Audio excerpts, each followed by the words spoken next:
And welcome back to Tourpreneur, tour operator startup, Morgan Cantrell. We spoke to you around about a month ago when you were just starting and you were ready to lead your first tour. I'm glad you're here. It means you survived your first tour for History Well Traveled. I did. I'm shocked and excited, and I feel all the emotions, from super excited to fearful for the future because the future's ahead of me and I can't see it. So I feel Absolutely. everything. Well, we'll unpack some of those emotions. I wanted to share with you that I've had so many emails from our listeners who've been asking me, because not all of our listeners are connected to you on Facebook and social and everything. They're like, okay, well, what happened with her tour and how does she get on? And I said, oh yeah, I wrote you today. I said, we need to do a follow-up here. And I love it. I love that our listeners are so engaged in your story and your journey. And I know many of them are just waiting to help you with any issues you might be coming across. So again, thank you for being our tour operator startup on the podcast. Yeah, absolutely. I'm honored. So this is episode 119. If you didn't catch the first episode with Morgan, I suggest you hit stop and go back and listen to it. And that's at tourpreneur.com/114. Then come and join us on this episode. So first question, how did that first tour go? Talk me through that day. Uh well, I had people sign up. So I knew to expect some people in FareHarbor. A couple of them were friends who brought family members. There were some strangers. And then the morning of, I remember driving in my car and I was listening to Styx because I love Styx, and I was singing along to Come Sail Away and Lorelei and all these different songs, pumping myself up for this tour. And I Love got it. up there. I got up there and I had two people just walk up and join my tour. People who just saw on Facebook that the tour was happening and they wanted to join on. And I was like, absolutely. So Wow. I ended up with about 10 people for my first tour, which right off the gate for first tour, small town in the middle of a pandemic, I was stoked. Yeah. Absolutely stoked. And it went really well. Everybody had nice things to say. I've gotten some great reviews and I've done a couple more since then. And, life is chugging on. I can't complain. I'm really excited. Wonderful to hear it. So talk me through, you pitch up, right? So you've listened to your music. I love that, by the way. And I want to start a thread on the Facebook group, what music we all listen to pump ourselves up before we lead a tour. I think that'd be a Mhm. really cool thread. Build a Spotify playlist maybe for people, right? Although my musical choices wouldn't be the choice of most.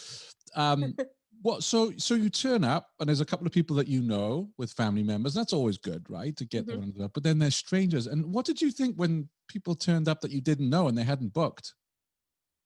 Um, I just simply asked, awesome, glad you're here. How'd you hear about me? And they said on Facebook. And I was like, magic, awesome, super glad you're here. Let's do this. And that tells me that my marketing is working, that word is getting out, that I apparently have a good idea, that the community supports it. And um I it tells me nothing but positivity that I Yeah. need to just keep doing what I'm doing, and I'm thankful that I'm doing it right.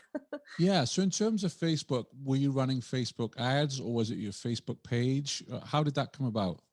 I ran ads through my Facebook page. And Nice. so leading up to that first tour, I did a countdown of 6 days for the tour, 5 days to the tour, and I was doing all these things. And I periodically boosted a post and gave it some money or ran an ad. And I've done pure targeting of Carrollton, of the town in which I live, to make sure that just those people see it, to up my chances of getting more of them there. And it's going well. I really love that idea. One of my frustrations here in Vermont right now is I'm not seeing ads in my Facebook feeds from Mm. local operators, and we're doing really well as a state in terms of COVID infections. We're one of the lowest in the U.S., but operators are still really struggling because our border with Canada is close. We're not getting the Mhm. traffic from Quebec. We are getting people coming here to camp because, as I say, the infection rate is low. But for somebody who lives here, and I'm fairly new to Vermont, I've only been here 4 years. I would love to see things in my Facebook feed of, hey, we're leading a kayaking tour or something like new to kayaking, come join us Saturday morning. And I'm really wondering why the tour operators here in Vermont are not utilizing Facebook to promote themselves to local. I know Tom Cratch was telling me he has an ATV client in a part of Vermont that's doing well, but I haven't seen any ads, and I'm clicking tour operators. So what I'm saying is good for you that you're utilizing that, you're boosting it locally. What were were you targeting a demographic, and what was the radius of people you were targeting? I was hitting 12 miles within the start point of my tour, so very specifically the city. And I didn't really shoot for a specific age range. I selected the 24 and up, both men and women, knowing that my my personal Facebook page, when I share all of my posts, I'm going to hit a lot of, mid 20s, early 30s in that age group. So I'm going to hit a lot of them naturally. And I knew just from previous experience with Facebook ads that sometimes your most engaged people are an older generation, just because sometimes they have more free time to spend on Facebook, and so they see ads more frequently.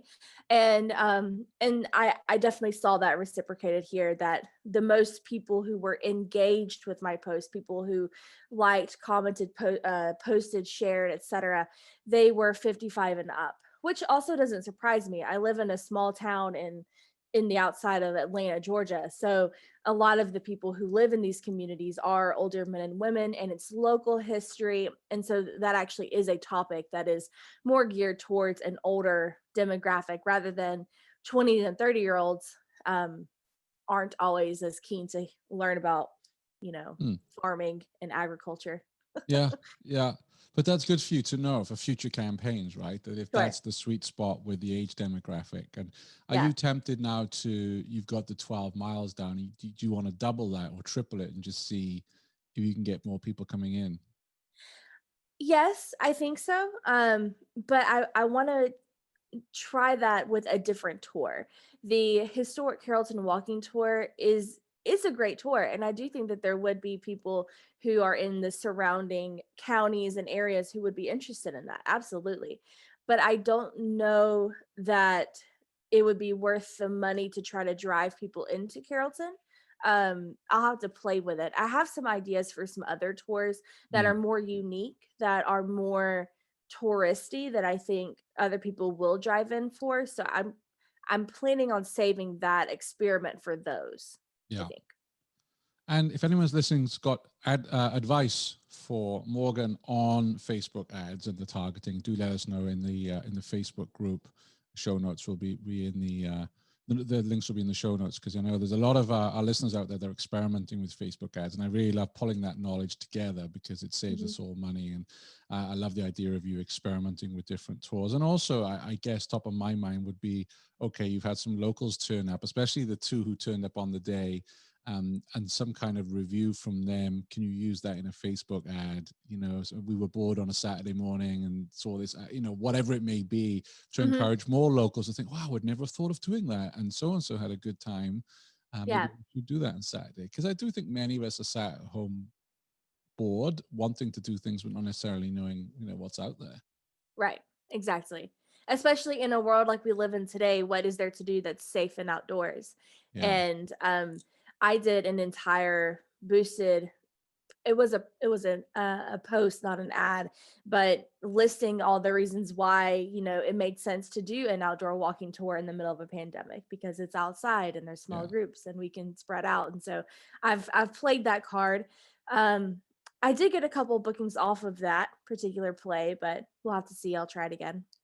I mean, I don't think it's one of those things you're going to switch it on and suddenly you're going to get a shed load of bookings, right? I mean, Oh, it's of something course. that's going to Yeah. work over time. And, we're so lucky in this digital age that we can test things quite quickly and get Hmm. some results to see, is it your ad copy? Is it the photo? There are some people on the Facebook group who say never boost up. I always remember someone saying you should never boost Facebook ads. And then another operator came on and said, really? Because I've just done X amount of thousands boosting up Facebook ads. So it works for my business. And, I kind of laughed. And they're both right. But that's the thing, is that you have to test and experiment. And we can tell, like, recently I launched a Monday memo, which is our daily brief newsletter, but some people were like, I don't always get to it every day. So I'm putting one out on a Monday, which is I look at the top 5 most clicked articles of the previous week and add them in a little memo.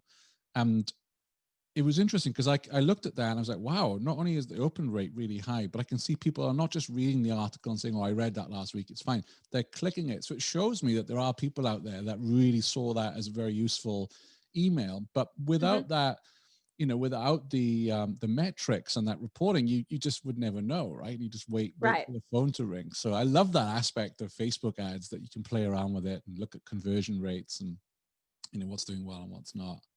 Yeah, it's really it's so handy. I don't know how people did this job in the past without it. I know. Um, it's scary to think, even just 20 years ago, the industry was totally different. And for the people who have been in it for 20 plus years, I applaud them, Yeah. that's awesome. But I'm so thankful that I do have this digital ability to see my marketing and tell what's working and what's not. It's a lifesaver. Absolutely. Let's not even get on to the fact that we can record a video on our phone. You couldn't do that 10 years ago, Right? let alone. So, I mean, as much as the world is a troubling place right now with COVID, we have to look at these things and say, wow, so much marketing we can do on our own quite cheaply with the tools that are available. So you lead the tour. What was the most surprising bit of feedback you got based on the tour that the first few tours that you've given? Hmm. Um, Everyone has said that the content was good in that I had varying ranges of, comedy and serious discussion. My presentation was good. They also liked that I broke it up in that there are places to sit, there's places for discussion, there's places where I talk a little bit more, places where I let them talk. They like the variation that I Mm. offer in my tours. Um, I knock on wood, I haven't had anybody say any kind of critique or criticism. It's coming. I know it's coming. I'm totally aware. But, in my first month, nobody said anything. So um, I I guess I'm doing things okay. I did find where I got a little long-winded as my tours went on. I got more comfortable with my content and more comfortable with what I had to say and share. So I had to cut things out, which every single tour guide, every historian, no matter who you are, what your angle is, you have to cut things out. It happens to the best of us, as I ramble on presently. And so it's just one of those things where I that's a critique I think I have for myself more than anything. I was surprised at how quickly I became comfortable with the content and how quickly I absorbed thoughts and processes from other visitors, and I was able to weave these into other narratives later. So that's a critique I have for myself, but knock on wood, nobody has given me any kind of real criticism. It's coming, but not yet. Yeah, but as long as it's constructive, and you will get it, Yes. it's inevitable, because not everyone is going to like your tour or like the way you Right. present it. And unfortunately, in life, I noticed this myself, that you could get one negative bit of feedback and you will think about that for the entire week and ignore the 100 positive compliments that you've got, and you'll just Mhm. fixate on that one. And that's human nature. So Right. that, I think that's where we have to, I mean, we have to, take note of it. And if we think, yeah, that's relevant feedback, that I can change something here, that's good. But if it's not, if you don't agree with it, it's like, fine, that's one person's opinion. Hmm. And also, take my hat off to you, because it must be difficult to lead a tour. It's your first few tours that you're doing, and you're also taking time to self-evaluate what's working and what's not, because you're fully focused on engaging your group and delivering the content. But also you've got to watch and say, right, is anybody falling asleep here? Am I losing anybody? Did Hmm. my humor not work here? Or did somebody laugh at something that wasn't supposed to be funny? And that's very tricky to have all that multitasking going on, right? It is. I think that thankfully is where my background as a public historian comes into play. I worked at a museum as the director of education before I moved into this field. And so I have a lot of experience in that, in very quickly creating content and not having the ability to test run it on anybody. You create content and you just put it out there in the hopes that it works, and you have to adjust and amend on the fly. And if it doesn't, then you say, okay, that joke bombed, not a problem. Let's rephrase and go this way. And so I think I do have, thankfully, a lot of experience to prepare me for that, to where Yeah. I've been able to quickly see, okay, that topic was too serious for this group. Maybe it's too serious for everyone, come off of it and stuff like that. When you were leading the tour, what was the reaction like from the locals? This is a brand new walking tour in your town. What kind of reaction was there? Oh my gosh, this is awesome. I can't believe no one was doing this before. And there I am with my hands on my hips, like, yeah, so I'm doing it. And everybody just kind of applauds me, this is awesome. This is great. Keep it up. I love it. Um, Everything. And I've bounced some tour ideas off of some of my groups, like my final sales pitch at the very end, where I'm like, and in the future, I want to do this, this, and this. What do you think? And everybody, they're nothing but supportive, and they're shocked that it didn't exist before, but they're so thankful that it exists now. And this past weekend, I was on the square, waiting to see if I had any walk-ups for one of my afternoon tours. And I was asking a couple of people who looked lost, like they were looking for someone, because you don't want to just go up to somebody, hey, are you here for the tour, if they're very plainly, eating lunch, like meeting someone. So for the few people who looked lost, I was like, are you here for the tour? And a couple people were like, no, I'm not. But what's this? What's the Nice. tour? Oh, that's really cool. I'll have to do this, when I'm not busy. And I'm like, yeah, please do. And then I had a couple people say, I've seen your stuff on Facebook, but I haven't been able to find time to do this. I'm glad you're here, blah, blah, blah. So I've seen the whole spectrum of support. It's really awesome. Excellent. Do you have any flyers or cards? I know they're old fashioned, but anything that you can hand out to people like that? I have business cards. Good. I don't want to print flyers or brochures just yet, purely because I'm I'm still testing time. I'm still trying to figure out what tour time makes the most sense. And I don't want to print any kind of literature that says Mm, Saturdays and Sundays, both days at this time. yeah. If next month I find that, the Sunday at 10 o'clock slot is a dud, I have found that Sunday at 10 o'clock is when people book, but I don't have walk-ups. I don't have people just show up, because I live in the South. People go to church. Hmm. So Sunday at 10 a.m. very well might be a dud slot for just opening hours. Not to mention, it is October. We are moving into fall and winter. Um, I do live in Georgia, so I don't have the horribly cold winters that you do in Vermont. But for us, 40 degrees at 10 or 11 o'clock in the morning is not fun. So again, I need to think about, yeah, you laugh. I need to Yeah. think about winter hours, and I don't want to print material Hmm. that lists something if next month I'm going to change it. So I might wait just a little bit longer on printing something. I do want to get a generic flyer, just says, hey, this exists, and just put that out there. But something that really promotes me, I want Yeah. to wait just a little bit longer, purely for that experimentation.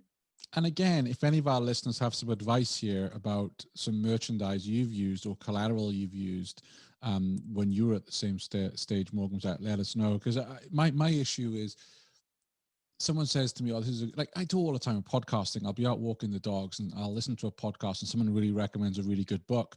By the time I come home, I've forgotten the name of the book, or I've forgotten the name of the author, because I've had a million and other thoughts before I've come home. And I wonder if you giving them something, it's got your website on it. It doesn't have times or days. It's just the URL. So they know, yeah, I want to go and look at that site. Mm-hmm. Um, and I know there's a cost to everything when you're just starting out, but fridge magnets or beer coasters, like you can get the paper ones on Vistaprint quite cheap. Just something that they'll keep to remember the website address. Um, Mm-hmm. but that just Yeah, could be because I have a bad memory. No, but I mean, like, that absolutely, like, is an excellent marketing tactic. Everybody loves free stuff. Even if, you're at a convention and you get thrown a whole bunch of free stuff, at some point you do have to sit down and sift through it. Yeah. You do have to touch it. Even if it is to toss it in the bin, you do have to look at it for that split second. And that is marketing. So I do need to get my hands on something like that. I just haven't taken that step yet. Sure. No, is there a newspaper for your town? There is. I I've been terrible at making local connections and getting with the newspaper and the chamber. That's really all my next step. Yeah. Plan on spending a lot of this month doing that. Um, because our community really is very supportive of each other. I just need to be more involved. I need to be in the newspaper. I need to attend the chamber meetings. I need to we actually have a local news source in Carrollton called the City Menus, and they're predominantly on social media, and they have 40,000 followers. Wow. And I absolutely need to get with them about purchasing a featured article and like a social media run through them and everything. It's just like you said, there's a cost involved with Yeah. joining the chamber, there's a cost involved with all these things. And so I'm just trying to weigh my options in terms of what the smartest steps will be to take first. What do you think or do you know what the cost is to advertise with city menus? I do not yet. I'm going to assume it's not going to be crazy expensive, but also not on the cheap side, just because their social media reach is so great. Yeah, absolutely. But it's so focused, right? If it's everybody in Yeah. Carrollton, Yeah. and It's I mean, worth it. It is. I just got to bite that bullet. yeah, no, absolutely. And you have to decide. This is the growing pains of being a tour operator is where you're going to spend your resource and your Yeah. money. What's going to give you the biggest bang for your buck. And I love that you're doing Facebook. And it could be something like that if they have that amount of engaged followers would result in a lot of bookings. Again, Mhm. um, I mean, in your shoes, I probably would do that before I pay to join the Chamber of Commerce, which is a great thing to do. But you want to Mhm. get bookings, you want to get people on your tours, you want that feedback so you can make them even better. I was thinking with the newspaper, whether it would be good just to invite one of their reporters onto one of your tours. Hey, I'd love to Mhm. invite you on one of our tours to see what I'm doing. So rather than thinking about an ad with them, it's like maybe they'll write a profile or a feature on you because, like you say, this is unique. You've got newsworthy. You're a newsworthy tour and activity in Carrollton that's new, and you're a local, and you're not a big company coming in doing this. They might write a profile on you. I mean, That's journalists true. are hungry for stories, especially something you're a local and it's unique. Yeah, I had not thought about the feature option. That is very true. And That is very true. Thank you. no problem. This is why Duh. we're here. This is why we're here. No, this is why we're here. And the worst thing they can say to you is no. Right. Right. No, take out an ad. Well, fine. Okay. I'll talk to you in 6 months. You'll be banging my door. When you see the amount of people on my tours, you'll be wanting to send one of your, nah, I'm teasing. Mhm. But, that's the worst thing that you can say. But, the one thing I would say to you, and maybe I'm thinking of Lauren Herpich is very good at this because she worked in the media and she gets a lot of media. Maybe on our next episode, our catch up, I'll invite Lauren on if she's willing. Please, Lauren, about how to approach the press. Because the one thing I've learned is newsrooms have been also had their budgets cut. They don't have as many journalists as they used to. They don't have interns anymore.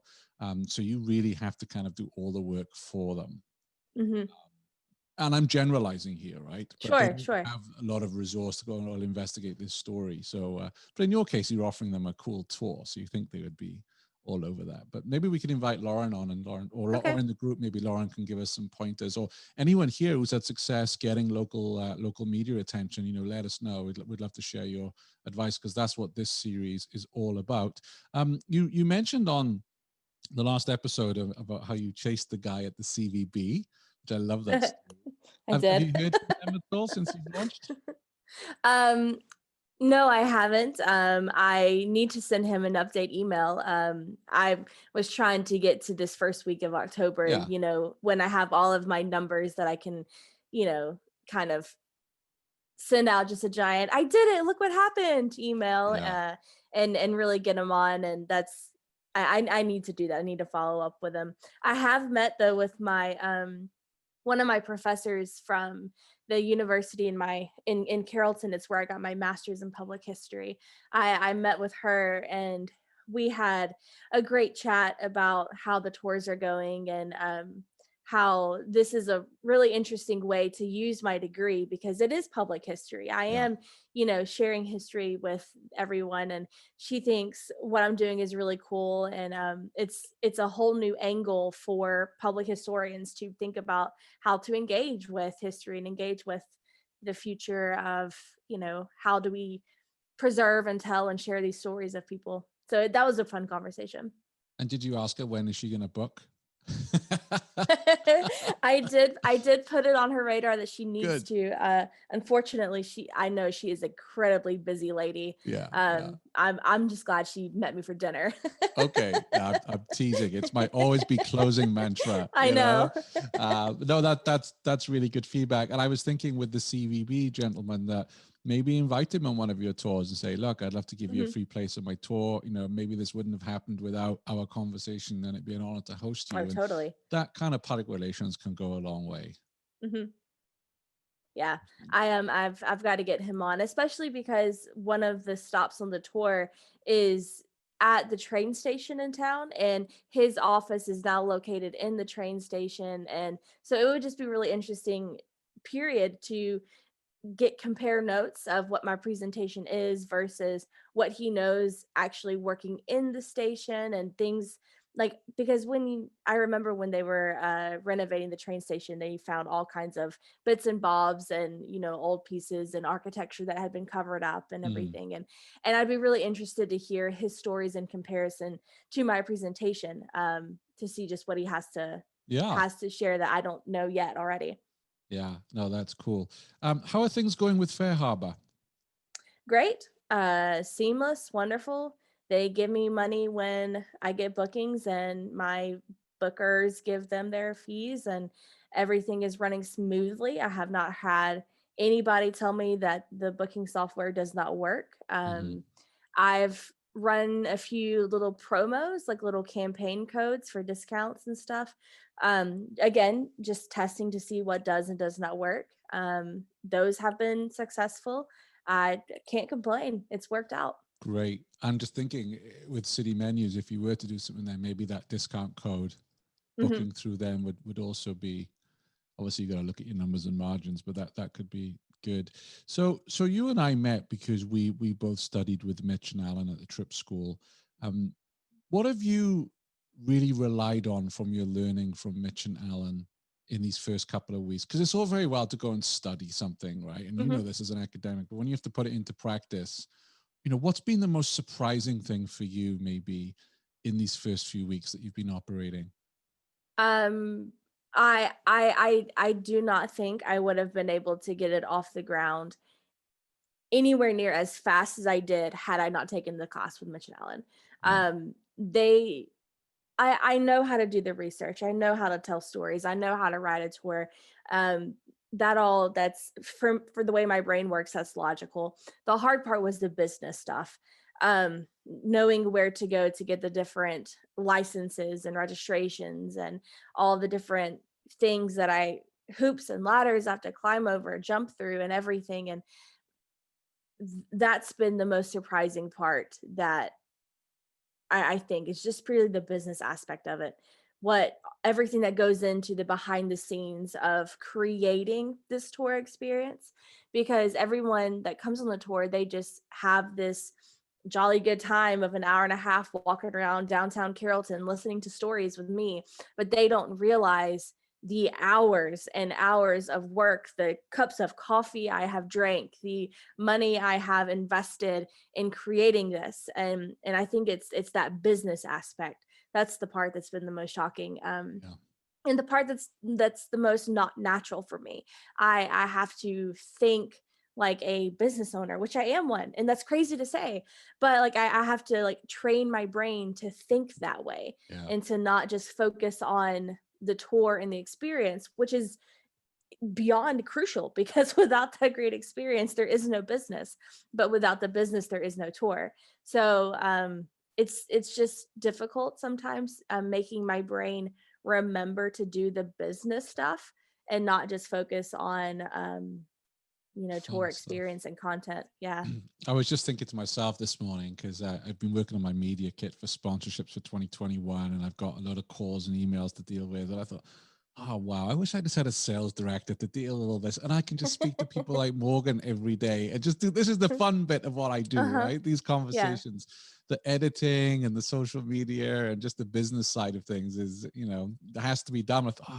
Be nice one day if I have enough revenue, I can just hire someone to do all that. And whether that day will ever Uh-huh. come, I don't know. But I hear that, and that's why I called this show Tourpreneur, because we're not just tour leaders or tour guides. We have to wear all the hats, right? Because we don't Mm-hmm. have that resource to hire, a director of sales and marketing or a financial officer or whatever. We've got to do it all on our own. Mm-hmm. And that's absolutely been the trickiest part. And I really am so thankful for that course. And what's so great is we have access to all of the content even now that the class is over, like all of the videos, they're still there, all of the Yes. websites and resources and pages that Mitch and Allen curated, they're all still there. And so if ever I'm sitting here and it's like, well, what was that insurance company from that one time that was mentioned in passing? I have to dig through the video to find it, but it's there. I have Yeah. access to it, and I don't have to spend hours doing painful Google searches. I can just go listen to Mitch and Alan drone on about stuff, and it works. Absolutely. So we've talked about your wins, and I just want to Mhm. wrap this up. So you talked about your wins, which is great. It's great to hear the enthusiasm and the reaction to your tours. What's keeping you awake at night right now? Bookings, wondering if they'll come. I have not had a weekend where I have not had at least two tours. Right. One on Sunday, one on Saturday, or two on Saturday, et cetera, stuff like that. So it's people are coming. People are coming. And the whole if you build it, they will come thing, I guess it's real. Okay, I get it. But bookings, because if people don't come, then one, I have no money to pay my bills. And two, um, it you lose heart, you lose motivation, you wonder, is it me?